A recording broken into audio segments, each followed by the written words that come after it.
제가 제 친구들을 만나면 이런 얘기를 합니다. 야, 손자한테 손자 은퇴 자금 좀 마련해줘라. 네.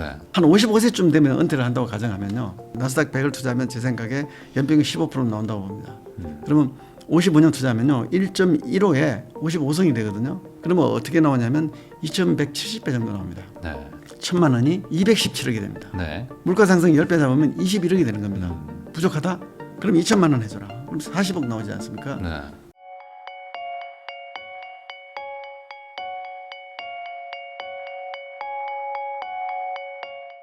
이 ETF가 요즘에 생기고 워낙 좀 많아지다 보니까 확실히 과거와는 좀 다른 투자를 할 수 있는 게, 과거에는 이제 막 개별 종목을 막 사가지고 그걸 자기 나름대로 막 리밸런싱하고 막 이랬었는데 지금은 이제 그런 걸 알아서 해주잖아요. 네. 근데 이제 반대로 생각하면 ETF는 또 일종의 약간의 분산 투자가 또 들어가기 때문에 네. 또 이제 한 종목을 맞췄을 때보다는 좀 덜 오를 수 있다.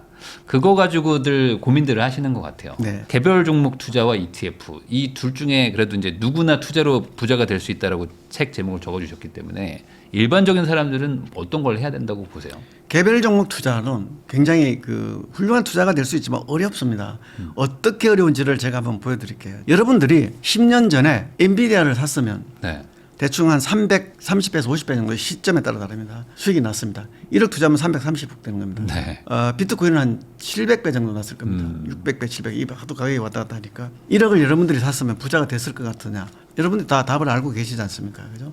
파른단 말입니다. 왜 파느냐면 이 300배가 예금처럼 오르면 가지고 있을 수 있습니다. 그런데 어떻게 오르냐면요. 엄청나게 많이 올랐다가 엄청나게 빠졌다. 이걸 반복해서 합니다. 그거를 고점 대비 하락률이라는 그 표현이 있습니다. 그러니까 가격이 쭉 가는 게 아니라 현재까지 고점이 됐다가 그다음에 쭉 빠졌다가 다시 올랐다가 빠졌다를 반복하는데, 그래서 시간이 10년이 지나서 330배가 오르는데 그 기간에 중간중간 고점에서 저점까지 하락하는 거를 고점 대비 하락률이라고 합니다. 예를 들면 1억치를 샀는데 200억까지 올라갔습니다. 내가 모르는 순간에. 네. 그래서 200억에서 30%가 빠지면 60억이 빠지는 겁니다. 200분의 60억 해서 이제 30%가 되는 걸 요걸 맥시멈, 영어로는 맥시멈 드로단이라는데 우리말로는 고점 대비 하락률. 자, 엔비디아 같은 경우 고점 대비 하락률을 밑에 표를 보시면요. 30% 두 번 나옵니다. 그다음에 60%, 50%가 한 번, 60%가 한 번, 총 5번 30% 이상 빠지는 게 나오는데 네. 자, 이 50%의 의미를 한번 설명드려 보겠습니다. 자, 100억까지 갔습니다. 1억이. 50%가 빠지면 50억이 50억 오는 겁니다. 자, 이게 하루에 빠지면 기다릴 수 있는데 계속 빠지는 겁니다. 그럼 그 순간 여러분들은 무슨 생각을 하냐면, 어제 팔았어야 됐는데 오늘은 팔아야 되나 말아야 되나 매일 이 고민을 하게 됩니다. 용케 이겨냈다고 치자고요. 또 60%가 나오고 30%가 나오는데 그냥 여러분들이 너무 자극적인 30% 해보겠습니다. 200억 가서 30% 빠집니다. 200억에서 30%는 다시 또 60억이요. 60억입니다. 그죠? 네. 매일매일 여러분들은 머리를 쥐어 뜯고 계실 겁니다. 더군다나 지난번에 50% 한번 당한 적이나 또 30%를 당한 적이 있으면 지난번에 당하고도 내가 아직도 들고 있어. 바보 뭐 하여튼 자학을 하지 않겠습니까? 네. 자, 이 순간 여러분들이 직업을 가지신 분이라면 일 못합니다. 그래 하루에 빠지는 게 연봉 수준이 왔다 갔다 할 겁니다. 그죠? 그러겠죠. 그게 1,000만 원이라도 마찬가지입니다. 네. 1,000만 원이면 이제 30억이 되는 건데 여러분 못 견딥니다. 그 더군다나 여기에 또 무슨 일이 벌어지냐면요. 가격이 하락할 때 이미 여러분들은 속이 쓰린데 언론에서 엔비디아가 왜 빠졌는지 왜 끝났는지를 충실하게 설명해 줍니다. 그러니까 너가 왜 바보인지를 계속 설명해줘요. 네. 언론이라는 건 뭐 그런 거니까요. 네. 그죠? 언론도 알 수가 없는 거니까. 그리고 빠져야 되는 합리적인 이유를 계속 대줍니다. 쉽게 얘기하면 이제 속 쓰리는데 소금 뿌리는 게 되는 거죠. 네. 그건 못 이겨냅니다. 속이 까맣게 타들어가는 겁니다. 부자 안 됩니다. 그래서 제가 책에 써놨는데 300억을 330억을 갖게 되는 순간 만약에 안 팔고 가졌다면 네. 부자가 아니라 환자가 되는 겁니다. 화병 난다. 이게. 네. 그런데 나스닥은 11배가 오릅니다. 네. 그러면 나스닥은 가지고 있을 수가 있어요. 왜냐하면 나스닥은 그렇게 깊이 빠지지도 않을 뿐만 아니라 빠졌을 때 나스닥이 망하면 미국이 망하는 건데 안 망하겠구나라는 조금 안도를 할 수 있는 거죠. 나스닥이 좀 밋밋하다면 아까 제가 말씀드린 10종목, 압축, 빅테크, 반도체 이런 걸 하시라는 겁니다. 아마 여러분들이 나스닥 투자는 만족 못 하실 텐데 나중에 제가 설명드릴 텐데 나스닥도 길게 투자하면 엄청난 수익을 줍니다. 그렇죠. 개별 종목을 뭐 여러분들이 좋아서 하신다면 이런 거를 이겨내야 된다는 거를 알고 하셔야 되고요. 그게 이 안 죽을 거라는 어느 정도 느낌을 가지고 하셔야 되는데 철도 시대에 가보든 인터넷 시대에 가보든 지금은 AI 시대거든요. 이 새로운 기술을 활용해서 새 시대의 부를 창출하기 위해서 엄청난 투자를 하는 기업들이 사전적으로 누가 살지 알아내기 쉽지 않습니다. 그리고 이 기업들은 한번 버블을 겪어야 되거든요. 네. 그 버블에 살아남을 수 있어야 되는데 뭐 제 생각에도 엔비디아는 살아남을 것 같은데 그런 이 심적인 과정을 이겨내기가 그러니까 엔비디아 회사가 좋은 걸 모르는 건 아니지만 네. 그 회사가 어쨌든 주가가 빠질 땐 또 엄청나게 빠졌던 과거 이력도 있고 그러면 내가 뭐 100억을 만들었어도 60% 빠지면 60억이 날아가는 건데 네. 그게 난 40억 벌었네가 아니잖아요. 39억 벌었네가 아니라 60억 날렸네가 되는데 그거 버티기가 정말 힘들다. 그렇습니다. 이거를 몇 번을 버텨야 되는 거죠. 예, 우리 투자가들은 인간이라는 존재 자체가 네. 논리와 감정이 섞여 있습니다. 특히 투자가들은요, 투자 의사결정은 논리보다 감정에 흔들립니다. 특히 주가가 빠지면요. 여러분들이 나는 아니야라고 하실 수 있을지 모르지만 쉽게 여러분들의 논리를 제가 여러분들을 설득할 수 있는 게 제가 10,000원에 샀습니다. 네.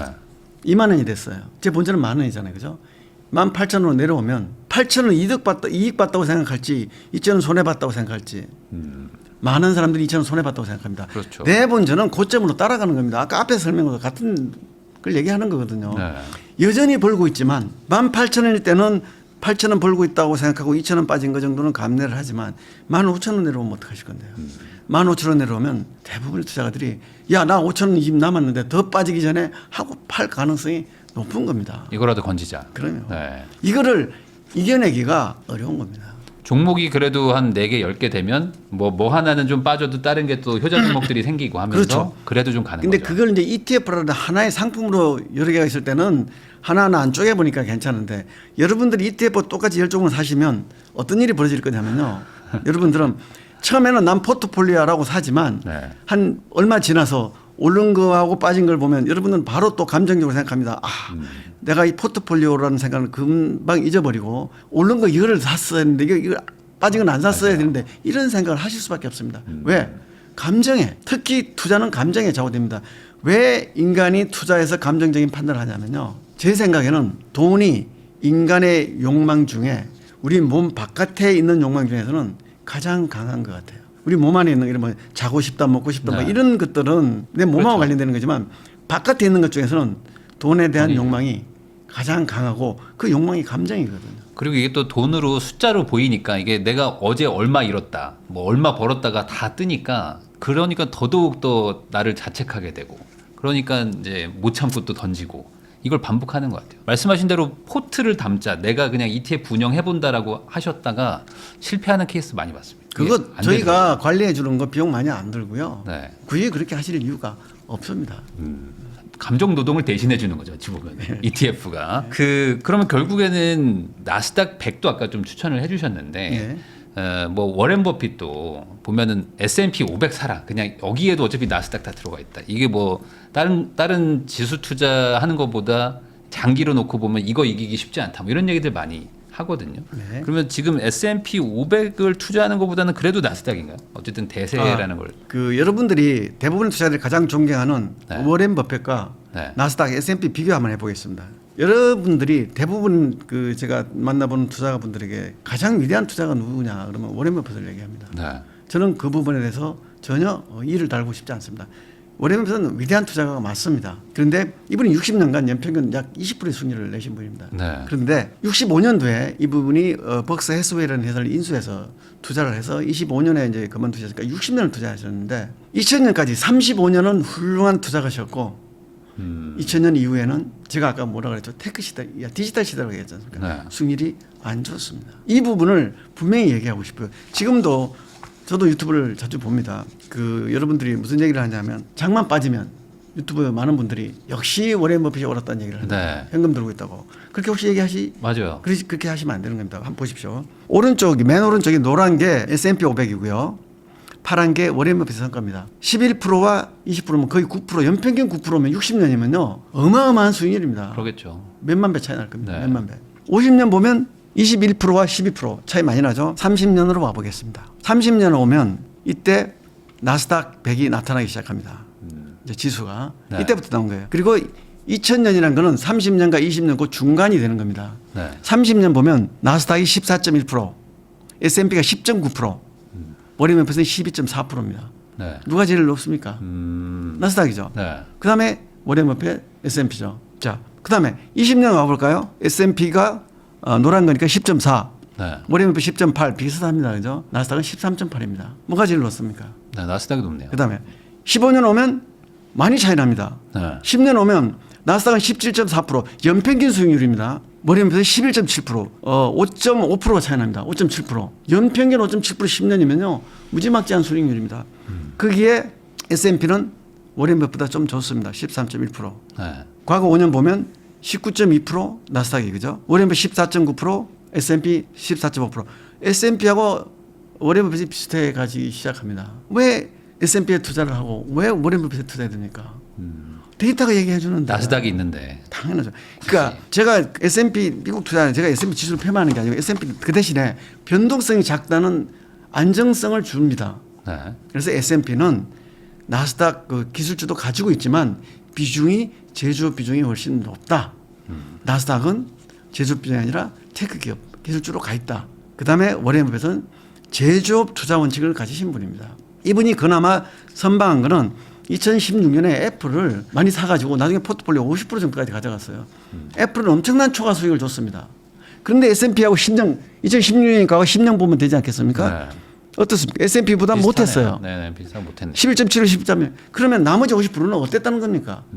엄청나게 언더퍼폼한 겁니다. 그러니까 돈이 워낙 많아가지고 이제 투자를 했기 때문에 절대 금액이 늘어난 거지. 이제 수익률로만 보면은 뭐 그냥 평균 정도였다. 그러니까 이분은 제조업 시대 때 훌륭한 투자 원칙을 세워서 그대로 가져오신 분입니다. 우리는 그 매니저들이 투자 원칙을 바꾸면 마바라라고 얘기합니다. 워렌 버핏 투자 원칙을 바꾸면 우리도 마바라 그러지 않겠습니까? 이분은 훌륭하신 분이에요. 네. 이분은 자기 원칙을 끝까지 고수하는 겁니다. 네. 문제는 세상이 바뀐 겁니다. 그 바뀐 세상에 맞는 투자를 워렌 버핏이 언제 유명해졌냐면 2000년에 유명해졌습니다. 그때 이분이 테크를 투자하고 있지 않았기 때문에 테크주가 폭락을 하니까 이분은 그 과거의 훌륭한 성과를 가지고 야 역시 워렌 버핏하고 유명해지기 시작했는데 유명해지면 그때부터는 사실 알고 봤더니 그때부터는 그분한테 투자하면 안 됐던 시기가 되는 겁니다. 그러니까 어찌 보면 이제 과거부터 원칙을 지켰기 때문에 뭐 여기까지 오셨겠지만 그게 이제 시대가 바뀐 거에는 안 맞는 원칙일 수도 있는 것이다. 그렇습니다. 이렇게 아니 봐야 되는 거죠. 세상이 바뀌었는데 네. 제가 책이나 오늘 여러분에게 말씀드리는 가장 중요한 포인트는 우리는 디지털 시대에 살고 있다. 네. 디지털 시대에 살고 있으면 디지털 시대에 맞는 투자를 해야 됩니다. 이 세상이 새로운 기술이 나올 때마다 지배계급과 피지배계급이 바뀝니다. 다시 얘기하면 부를 가진 집단과 여전히 못 가진 집단이 바뀝니다. 그게 농업혁명 이후에 산업혁명이 생기면서 바뀌었고요. 인정하시죠? 네. 가장 최근에 보면 인터넷이 나와서 그 인터넷을 활용한 새로운 부를 가진 집단이 나오기 시작한 거 아닙니까? 네. 미국에도 한국에도. 그렇죠. 그렇죠. 네. 그러면 사업을 해서 그런 그 부를 새로 창출한 새로운 갑부들이 탄생했으면 우리는 그 능력이 안 되면 그분들한테 투자하면 되는 거예요.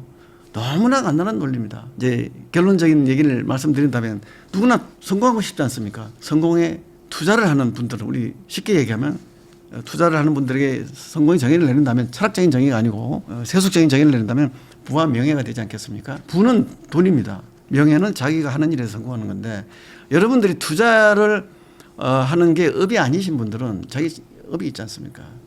네. 업에 열중하십시오. 여러분들이 투자 공부해서 돈 벌기 쉽지 않습니다. 왜냐하면 이 역시 방향이 맞아야 되는 건데 여러분들에게 올바른 투자 방향을 제시해 주는 방향 만나기 쉽지 않습니다. 그래서 그냥 세상 흐름에 맞게 투자하라고 하는 게 제가 얘기하는 거니까 이 방향에 테크에 투자를 하시고 여러분들은 남는 시간을 자기 일에 열중하셔서 성공하시면 명예 얻었죠. 제가 하라는 대로 하시면 부가 늘 겁니다. 그러면 부도 생기는 거잖아요. 네. 그럼 부와 명예를 다 갖게 되면 성공하게 되는 거죠. 사실 연평균 17%씩 저렇게 15년을 번다는 거는 어마어마한 수익률인데 저거에 그냥 넣어놓으면 사실 뭐 저게 뭐 2, 3억만 넣어놨어도 연평균 수익률의 그 복리 효과 한번 보여드릴까요? 표 제가 하나 만들어 놓은 거 있습니다. 자, 연평균 수익률 5%에서 20%까지 한번 나눠봤습니다. 5년, 10년, 20년, 30년, 40년, 50년, 60년인데 네. 워렌 버핏이 60년간 투자했습니다. 연평균 그분이 19.9% 20%입니다. 20%. 5만 6천 배입니다. 5만 6천 근데 배. 그분이 만 60년 안 하고 조금 전에 그만뒀어요. 네. 그래서 실제로 그분이 5만 4천 배 해놨습니다. 5만 4천 배. 네. 무슨 얘기냐? 1억 투자한 게 5조 4천억 됩니다. 믿을 수가 없죠. 그죠? 엄청난 겁니다. 연평균 10% 투자해도 저렇게 나가는 겁니다. 60년이면 4,300배, 50년이면 1,100. 그러면 이제 여러분들이 저한테 아니 50년 후에 60년 후에 부자 되면 내가 무슨 소용이 있냐. 아까 제가 말씀드렸죠. 여러분들이 투자하는 방식이 몇 년 지나서 확신이 오는 순간 여러분 마음은 이미 내가 돈을 벌 수 있다는 자신이 오는 순간에 여러분들이 돈 쓰는 것도 자신 있는 거고 부자는 나중에 되지만 이미 그 투자의 방법을 터득한 순간 여러분들은 즐거운 인생, 행복한 인생의 길로 접어든다는 겁니다. 그러니까 너무 미래라고 생각하지 마시고 여러분들이 정말 노력 안 하고도 책 한 권 읽는 정도 그리고 그걸로도 충분히 부자가 될 수 있고 그다음에 제가 이제 준 책으로도 부족하다면 제가 책에 한 4권 정도 추가로 추천한 책이 있습니다. 왜 지금 테크에 투자해야 되는지 그런 책들을 읽어보신다면 여러분들은 20년 후 30년 후가 아니라 3년 5년 후에 이미 부자의 길에 올라 있는 겁니다. 그럼 여기서 아마 이제 시청하시는 분들이 이런 궁금증은 있을 것 같습니다. 뭐 PER이 뭐 지금 뭐 너무 높다든지 뭐 PBR 대비 뭐 해서 이게 그 주가라는 게 그러니까 좋은 주식일 수는 있지만 좋은 주가는 또 다른 거 아니냐 이런 얘기들도 있거든요. 그러니까 이 방향이 맞는 건 알겠는데 꼭 지금 투자를 해야 되냐? 그게 시점의 차이일 수도 있는 거죠. 시점은 이제 제가 아까 말씀드렸어요. 항상 틀립니다. 모르니까 지금인 겁니다. 그다음에 밸류에이션. 네. 저는 그런 거 쳐다보지 말라고 얘기합니다. 밸류에이션은 뭐냐면 제조업 시대 때 필요했던 게 밸류에이션입니다. 왜 그러냐면요. 제조업은 전기기관이 나온 이래로 따지면 한 250년이 되는 거고 공장 그 대형화가 대량 생산이 시작된 거는 약 전기가 나온 한 과거 150년이 되는 겁니다. 150년간 제조업 시대는 산업 시대 또는 제조업 시대라고 얘기하는데 어떤 일이 벌어졌냐면 대기업이 크면 중소기업도 같이 크는 겁니다. 그다음에 어떤 산업, 기계 산업이 크면 그 밑에 부속되는 다른 산업들도 같이 크는 거예요. 전체 성장률은 차이 있지만 기본적으로 어느 정도 같이 고른 성장을 했던 겁니다. 네. 이 시대에는 이 150년이라는 기간이 있다 보니까 경기 사이클이 있지 않겠습니까? 그래서 경기가 좋아지면 주가가 많이 올라가고 나빠지면 주가가 떨어졌던 겁니다. 그러면 주가가 떨어졌을 때 밸류에이션을 해보면 이건 싸다. 그리고 경기가 사이클을 도니까 올라갈 거 아닙니까? 네. 그래서 이거를 사서 경기 좋아져서 주가 올라가면 팔고 낮을 때 사서 비쌀 때 파는 밸류에이션을 가지고 했던 게 그 시대의 투자 원칙이었다고 저는 되돌아보고 결론을 내리는 겁니다. 네. 그분들이 그렇게 해서 했을 것 같지는 않아요. 경기 사이클이 있으니까. 그렇지만 지금은 여러분들 그 시대의 투자 원칙 가장 많이 쓰는 게 가치주 아닙니까? 네. 지금 가치 투자하던 사람들 다 거기다 집에 갔고요. 그다음에 지금 제가 얘기하는 그 성장주들 또는 이제 테크 기업들은 한 번도 가치주의였던 적이 없어요. 거기에 집착하니까 워렌 버핏도 이러고 잘 못 오는 겁니다. 그렇죠. 뭐 구글을 못 사서 되게 후회했다. 그 이번에 이런 이제 얘기 사셨는데 뭐 그분은 테크라서 한 게 아니라 또 다른 이유를 대죠, 그죠? 뭐 그분이 뭐 만나서 얘기를 못 해봤으니까 그렇지만 그렇게 복잡하게 얘기할 것도 없습니다. 그냥 세상에 과거 역사를 인류가 발전해온 과정을 보면 너무나 심플합니다. 복잡하게 생각할 것도 없고요. 세상 흐름에 맡기는 겁니다. 그리고 이제 그걸 개별 종목이 아니라 좀 그 ETF나 이런 걸로 묶어서 투자하면은 훨씬 더 마음 편하고. 그렇죠. 세상 흐름에 맞는 테마, 네. 그 테크에 가라는 겁니다. 제가 제 친구들을 만나면 이런 얘기를 합니다. 야, 손자 은퇴 자금 좀 마련해 줘라. 네. 그게 무슨 얘기냐면 한 55세쯤 되면 은퇴를 한다고 가정하면요. 손자가 태어나면 1,000만 원을 투자해 줘라. 나스닥 100에 투자해 줘라. 나스닥 100을 투자하면 제 생각에 연평균 15% 나온다고 봅니다. 그러면 55년 투자하면요. 1.15에 55성이 되거든요. 그러면 어떻게 나오냐면 2,170배 정도 나옵니다. 네. 1,000만 원이 217억이 됩니다. 네. 물가 상승 10배 잡으면 21억이 되는 겁니다. 21억을 은퇴 자금 부족하다? 그럼 2,000만 원 해줘라. 그럼 40억 나오지 않습니까? 네. 2,000만 원까지 비과세입니다. 물가 상승이 더 나올 수 있습니다. 10배. 물가 상승이 더 나오면 물가라는 것은 우리 제품을 사는 가격이잖아요. 그죠? 네. 그럼 나스닥 그 수익률도 더 날 거라고 봐요. 그러겠죠. 그래서 그 사는 겁니다. 그러면 왜 반도체나 빅테크는 사라고 그러지 않냐면 반도체나 빅테크는 테마입니다. 반도체라는 테마, 빅테크. 그래서 60년, 50년이라는 장기를 보면 나스닥은 항상 새로운 기술이 나와서 이 기업이 성장하면 새로 지수를 넣어주고 올드한 기술은 빼는 거거든요. 이게 되는데 계속 리밸런싱이 되는데 이 반도체나 아까도 말씀드린 반도체를 대체하는 뭔가가 나올 수도 있는 거 아니겠습니까? 그리고 그럼 그때 가면 바꾼다. 제가 지금 추천하는 거는 여러분들 투자 기간 동안에 바꾸지 말라는 걸. 여러분들은 자기 일에 집중해서 성공을 하셔야 되는데 네. 명예를 얻어야 되는데 뭘 시장을 들어봐야 됩니까? 다음 달 분기의 실적이 어떤지를 왜 봐야 됩니까? 그거 다 정보거든요. 정보라고 하는 거는 시간이 지나면 다 가치가 없는 겁니다. 엔비디아의 실적이 어떨 것 같아요? 그 정보가 필요 없는 겁니다. 시간이 지나면. 전에는 그것도 맞을지도 안 맞을지도 모르는 그런 정보거든요. 투자에 필요한 건 정보가 아니고 지식인 겁니다. 그 지식, 제가 투자에 가장 간단한 지식, 세상의 흐름에 네. 과거 역사를 봐봤더니 새로운 기술을 하는 기업, 활용하는 기업들이 불을 창출하지 않니? 너 사업하든지 아니면 그 투자 올라타. 네. 사업하는 건 아까 은퇴한 다음에 테크 하라고 한 거지 않습니까? 지금은 아직 이제 금강 캐기보다는 이제 곡괭이를 팔고 있는 곳이 돈을 버는 거니까 뭐 그 정도만 구분하는 거는 사실 일반인들도 충분히 할 수 있거든요.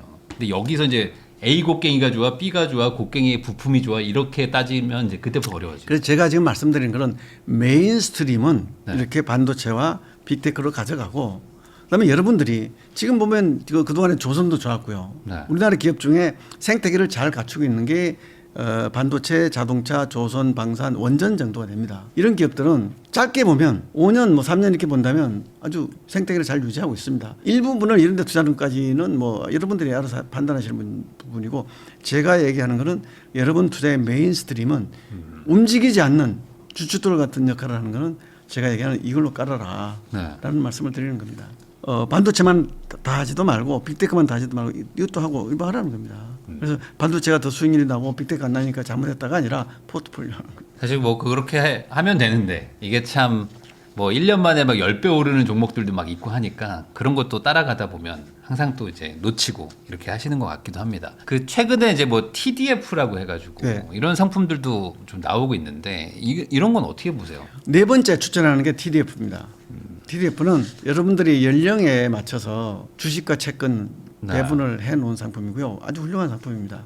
근데 이제 그 성과로 보면 이게 변동성이 가장 낮습니다. 꾸준한 수익을 주는데 요거 나스닥, 빅테크, 반도체 저는 그 정도로 생각하고 변동성도 똑같습니다. TDF가 가장 낮고 S&P가 그다음 수익률도 S&P가 TDF하고 비슷한, 그러니까 이건 이제 연령별로 다르니까요. S&P도 변동성 낮습니다. 나스닥보다는. 그러니까 여러분들이 투자를 하시는데 사람마다 이 심리 상태가 다릅니다. 주식을 많이 투자해서 이게 너무 흔들림에 못 견디는 분들은 변동성이 낮은 TDF가 좋은 대안이 되고요. 좀 견딜 수 있는 분들은 뭐 나스닥 좋고, 나는 제대로 한번 변동성을 타더라도 돈을 벌고 싶다 그러면 빅테크하고 반도체를 가시는 게 좋고, 중간중간 테마를 여러분들이 투자하시는 거는 여러분들이 판단할 몫인데, 누구나 부자가 될 수 있는 방법에서는 그런 거 안 하는 게 좋습니다. 왜냐하면 장 보지 말라는 거거든요. 그냥 묻어두고 그냥 잊어버려라. 그냥 좋은 거 하나 사놓고. TDF는 이제 타겟 데이트니까 이제 은퇴 시점을 딱 정해놓고 이제 거기에 세팅된 펀드 운용을 한다는 거죠. 은퇴가 뭐 60살이 될 거다, 50살이 될 거다, 그걸 자기 스스로 이제 정할 수가 있습니다. 네. 뭐 2050 그러면 내가 2050년에 은퇴를 하겠구나라고 생각하는 사람은 2050을 사면 되고요. 네.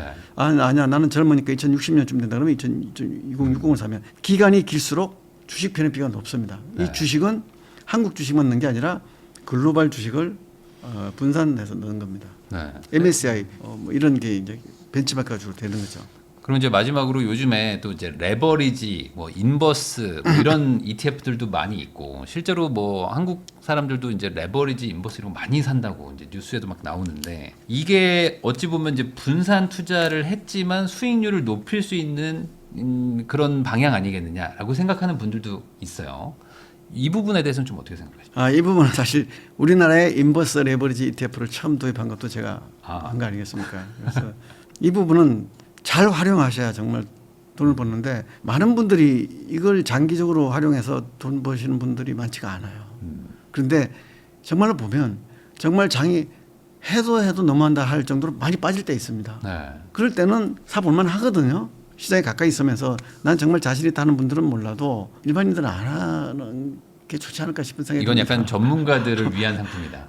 전문가들도 벌기 어려울 거고요. 네. 그다음에 누구나 투자로 부자가 될 수 있다는 얘기를 제가 한 건데, 그 네. 얘기는 이런 거 안 하고 그러니까 빨리 안 가고 확실하게 가는 방향. 그러면 이제 일반인들은 안 하는 게 좋은 거죠, 레버리지. 이런 거죠. 제가 여기서 누구나 부자가 될 수 있는 성공 투자 방법은, 내 인생은 네. 성공해야 되는 거 아니겠습니까? 그죠? 내 돈 투자는 반드시 벌어야 돼요. 그래서 일부 중에는 퇴직연금을 깨지면 안 된다, 반드시 벌어야 된다 그래서 원금 부장형으로 가는데, 그 정도는 아닌 거고요. 자, 반드시 벌어야 되기 때문에 이런 거죠. 내가 지금 이걸 투자를 했는데 운이 좋으면 더 벌 수 있고 네. 운이 안 좋으면 깨질 수도 있는 거는 나의 성공을 개런티해 주지 못합니다. 운이 안 좋아도 성공할 수 있는 투자를 조금만 여러분들이 인내를 가지고 해보시면 충분히 가능을 하거든요. 그래서 지금 국가별 투자할 때도 제가 자꾸 미국 중심으로 얘기하는 이유가 다른 나라 중에 뭐 AI나 로봇이 뛰어난 나라가 있다. 그게 투자하면 더 벌 수 있지 않을까? 운이 좋으면.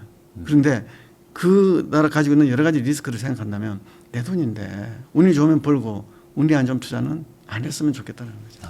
그럼 지금 방금 말씀을 해주셔가지고 지금 떠오르는 질문인데 휴머노이드, 그러니까 피지컬 AI도 일종의 철로 사업일 수 있을까요? 어떻게 보세요? 그거는 이제 이런 겁니다. AI라고 하는 것은 이 피지컬한 물리 세계가 아니라 사실은 우리 멘탈 쪽에서 의사결정을 하는 이런 역할을 하는 건데 이게 다음 단계로 이제 이 물리 세계로 나오는 겁니다. 무슨 얘기냐면 휴머노이드라고 하는 거는 로봇이 인간을 대체하거나 인간하고 같이 작업을 하는 공간으로 들어오는 겁니다. 네.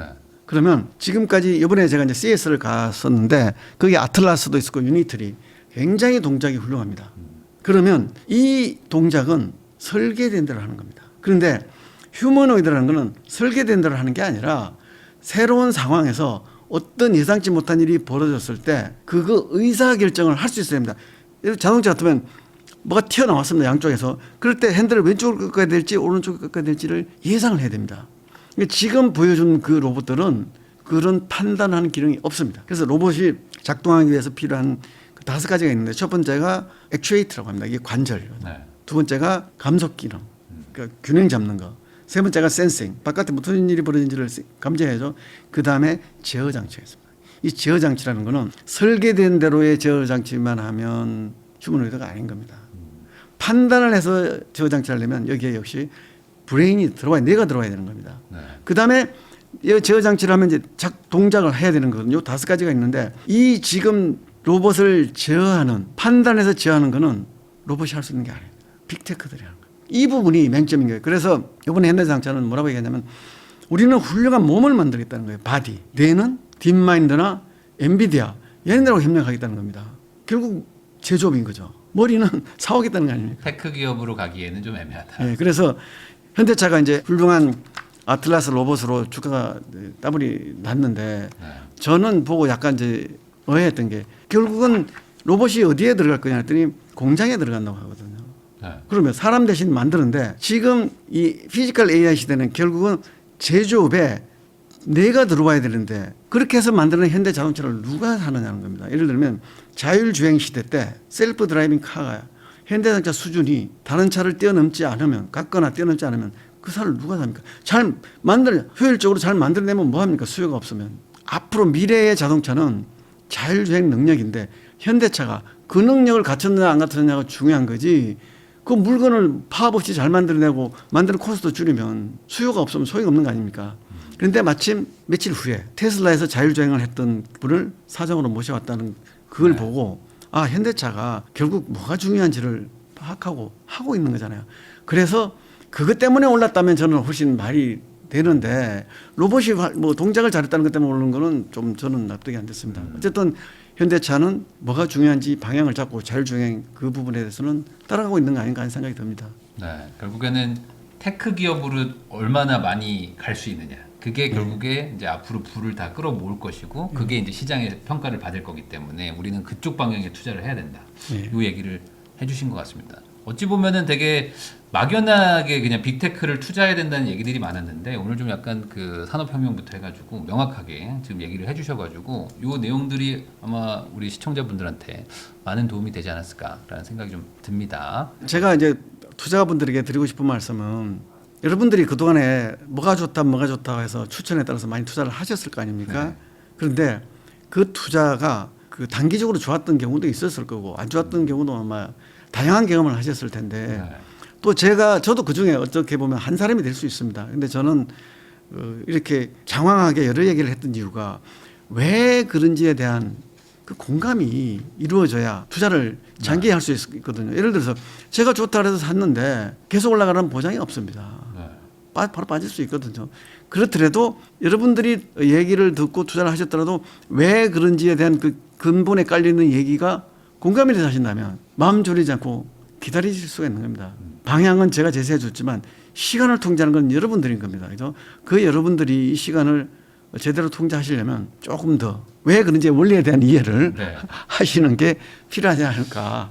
결국에 이제 마음 편해야지 오래 가거든요. 마음이 불편하면 항상 그 짧게 좀 방망이를 짧게 잡기 때문에 좀 마음 편하게 길게 가려면은 이 시대의 흐름과 나의 어떤 그 돈의 투자도 맞추는 게 좋다. 이런 얘기를 해주신 것 같습니다. 누구나 투자로 부자가 될 수 있다라는 책을 쓰셨지만 사실은 지금 한국투자신탁운용의 대표이사님이십니다. 네. 배재규 대표님을 모시고 오늘 투자의 본질에 대한 얘기를 많이 나눠봤는데 이 내용들 잘 참고하셔가지고 좋은 선택들 하시기를 바라면서 저도 대표님하고 인사 나누도록 하겠습니다. 오늘 나와주셔서 감사드립니다. 감사합니다. 투자가분들하고 좋은 인연이 됐기를 간절히 바라고 있습니다. 감사합니다.